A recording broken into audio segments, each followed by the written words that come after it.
I'm here from Aunt M's Quilts and M's Scrap Bag, and today we're doing borders. I will show you how to successfully put on borders so they're not wavy and they fit nice. I'll give you a couple of tips and I'll show you what I do, and then I'll give you an opportunity to come in and join me, and we're going to explore pieced borders inside my sew along, so look forward to that.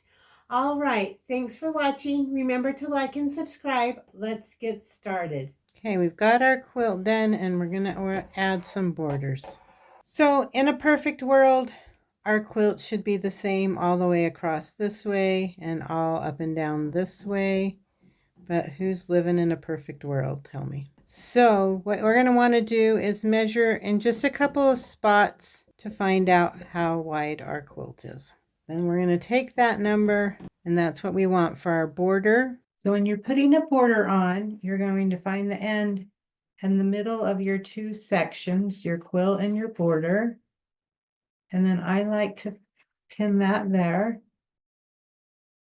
Then I just kind of eyeball that everything is fitting nicely and continue to pin. Do it on the other side. This just means that I'm going to be sewing it evenly onto my quilt. Like the bottom is not going to feed faster than the top, because I'll be paying attention all the way along and make sure that the end, one side is not shorter than the other because I've pinned it. And we're just going to sew that border on. Now that we know how to put on borders, let's play with piece borders. Here are 3 examples of what you will find in the sew along. There's other piece borders in there. If you'd like to join us, I will put a link to that in the description below.